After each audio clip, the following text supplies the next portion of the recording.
किसान आंदोलन के बीच प्रधानमंत्री नरेंद्र मोदी ने रकाबगंज गुरुद्वारा पहुंचकर माथा टेका। पीएम ने गुरु तेग बहादुर को श्रद्धांजलि दी। पीएम मोदी का ये कार्यक्रम पहले से प्रस्तावित न होने के चलते गुरुद्वारे के आसपास स्पेशल सुरक्षा इंतजाम नहीं थे।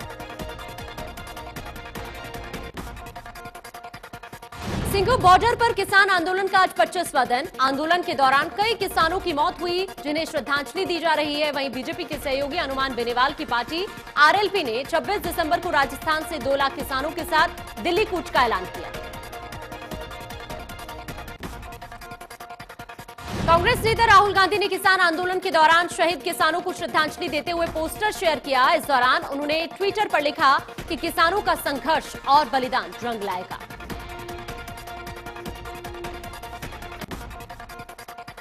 किसान आंदोलन के बीच केंद्रीय कृषि मंत्री नरेंद्र तोमर से मिले मुख्यमंत्री मनोहर लाल। हरियाणा में किसान संगठनों के प्रदर्शन और कृषि कानून पर चर्चा। बैठक के बाद सीएम मनोहर लाल ने कहा कि 1-2 दिन में बातचीत का रास्ता बनेगा। सीएम मनोहर लाल ने एसवाईएल के मुद्दे पर बोलते हुए कहा कि पंजाब के किसानों को एसवाईएल के मुद्दे पर भी बोलना चाहिए। उन्होंने कहा कि किसान तो किसान होता है, चाहे हरियाणा का हो या पंजाब का हो। बीजेपी प्रदेश अध्यक्ष ओपी धनखड़ ने एसवाईएल पर बोलते हुए कहा कि आज एसवाईएल की जरूरत है, आज नहीं। अपना हक मांगेंगे तो कब मांगेंगे। ओपी धनखड़ ने कहा कि एसवाईएल पर विपक्ष की मंशा ठीक नहीं है।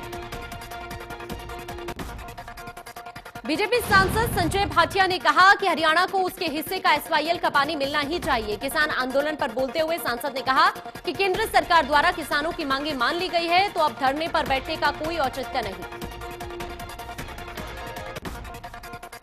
कोसली विधायक लक्ष्मण सिंह यादव ने लिसान गांव में कई विकास कार्यों का उद्घाटन किया। इस दौरान उन्होंने कहा कि सरकार में जन भागीदारी जरूरी है।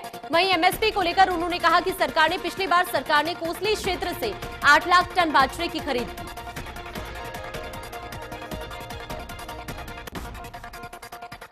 हरियाणा को एक्सीलेंस इन डिजिटल गवर्नेंस 2020 का राष्ट्रीय पुरस्कार सीएम मनोहर लाल ने ट्वीट कर दी। प्रदेशवासियों को बधाई। अंत्योदय सरल हरियाणा के लिए राष्ट्रपति करेंगे सम्मानित। कांग्रेस प्रदेश अध्यक्ष कुमारी सैलजा ने ट्वीट कर अंतर्राष्ट्रीय मानव एकता दिवस की बधाई दी। लिखा कि विश्व में आर्थिक विकास, सुख, शांति और समृद्धि के लक्ष्यों को सिर्फ मानव एकजुटता से ही प्राप्त किया जा सकता है। मेदांता अस्पताल में भर्ती गृह मंत्री अनिल विज से मिलकर मुख्यमंत्री मनोहर लाल ने जाना हाल। कोरोना पॉजिटिव होने के बाद मेदांता के आईसीयू में भर्ती हैं अनिल विज। डॉक्टर ने बताया हालत बेहतर। पूरी दुनिया में कोरोना के आंकड़े हुए 7 करोड़ 66 लाख के पार। अब तक 16 लाख 91 हजार से ज्यादा मरीजों ने गंवाई जान। पूरी दुनिया में अब 2 करोड़ 11 लाख के पार कोरोना के केस एक्टिव।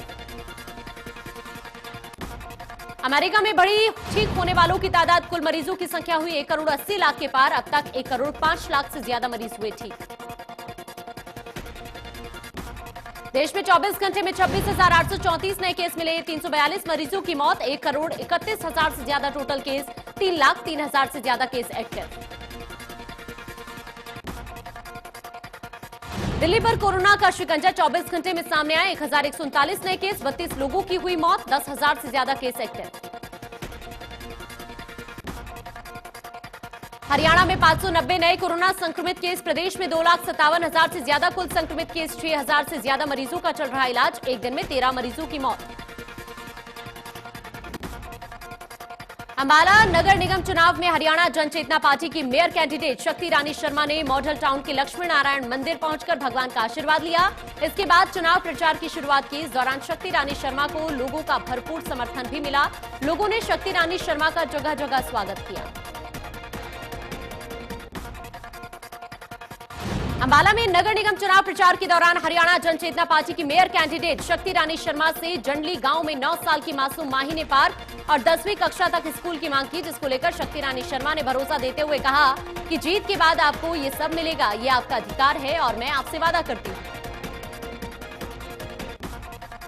गुरुग्राम में सन की कार चालक ने अस्पताल में तोड़फोड़ की। गनीमत ये रही कि इस हमले में किसी को कोई चोट नहीं आई। पुलिस ने आरोपी के खिलाफ केस दर्ज किया। चरखी दादरी की पुरानी अनाज मंडी से बाइक सवार नकाबपोश बदमाश फायरिंग कर 1.5 लाख रुपए लूटकर फरार हो गए। बदमाशों की गोली से एक दुकानदार भी घायल हुआ। सूचना मिलते ही एसएचओ अपनी टीम के साथ मौके पर पहुंचे और जांच शुरू की। यमुनानगर की जिला जेल में 90 बंदियों को ऐसी ट्रेनिंग दी गई है जिसके चलते वो जेल से रिहा होने के बाद अपने पैरों पर खड़े होकर अपना और अपने परिवार का पेट पाल सकते हैं। यमुनानगर के फैजपुर गांव में सिंचाई विभाग में बनी कॉलोनी में खंडर में एक व्यक्ति का अस्त व्यस्त शव मिला। सिंचाई विभाग के चौकीदार ने इसकी सूचना पुलिस को दी।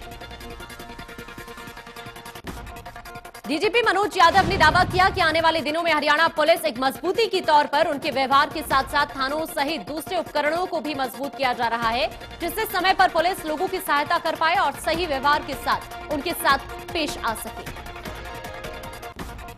अंबाला में घने कोहरे से विजिबिलिटी पर असर देखने को मिला। घने कोहरे की सफेद चादर वाहनों की रफ्तार पर ब्रेक लग गया और साथ साथ दिल्ली अमृतसर नेशनल हाईवे हो या शहर के अंदरूनी इलाके, हर जगह वाहन या तो सड़क के किनारे खड़े मिले या रेंग रेंग कर चलते हुए नजर आए। देश के पहाड़ी राज्यों से लेकर मैदानी इलाकों तक ठंड का कहर जारी है। उत्तर भारत के अधिकतर हिस्सों में शीतलहर के चलते ठंड का प्रकोप बरकरार है। राजधानी में पारा 3.9 डिग्री सेल्सियस तक पहुंचा।